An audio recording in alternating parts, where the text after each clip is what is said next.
કથળિયાના છોડ છે.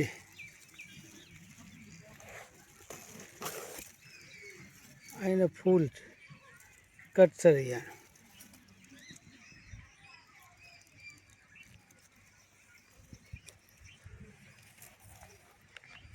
કથળિયાના બીજ પણ આવેલા છે. બરાબર. તો આજે મિત્રો પ્રકૃતિ રસ ઔષધિ ચેનલમાં આપનું સ્વાગત છે. આજે હું તમને એવી જડીબુટ્ટી વિશે બતાવવાનો છું કે માનવીના શરીરને તે નિરોગી બનાવે છે. તેનું નામ પિયાવાસા છે. આ ઉપરાંત તેના ઘણા બીજા નામ છે, જેમ કે કથળિયા, કોટાસેરિયા, વજ્રદંતી, બાલેરિયા વગેરે તેના નામ છે. તે બે જાતની હોય છે, એક વીરા ફૂલવાળી અને એક નીના ફૂલવાળી. ફૂલના આધારે બે પ્રકાર પાડવામાં આવે છે. વનસ્પતિ કફનું સંતુલન કરે છે અને પિત્તદોષ વધારે છે. કડવા મીઠા ચીકણા હોય છે તથા સ્વભાવે ગરમ હોવાને લીધે ભોજનને જલ્દી પચાવે છે. તેનું કાર્ય આ પ્રમાણે છે. હલતા દાંત અને મસૂડામાં લોહી આવતું હોય તો તેનું દાંતન કરવાથી તે મટી જાય છે.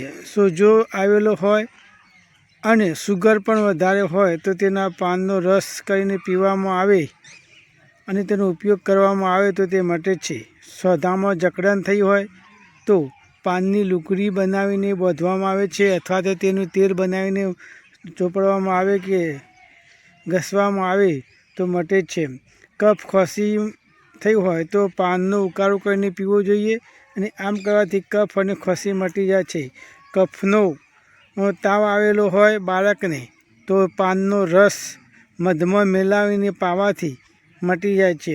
જોડોના દર્દમાં તેના પંચાંગનો ઉકાળો કરીને પીવાથી જોડોનું દર્દ મટે છે અથવા તો તેનું તેલ બનાવીને માલિશ કરવામાં આવે તો પણ મટી જાય છે. ગર્ભ સ્થિર કરવો હોય તો 3 માસ સુધી આના પંચાંગનો ઉકાળો કરીને પીવામાં આવે તો ગર્ભ સ્થિર થઈ જાય છે. તેનો દાંતન કરવામાં આવે તો હલતા દાંત મજબૂત બની જાય છે. ચહેરા ઉપર ફોડલી થઈ હોય તેનો પાનનો રસ લગાવવામાં આવે તો તે ફોડલી પણ મટી જાય છે. મિત્રો, આપેલી માહિતી સારી લાગે તો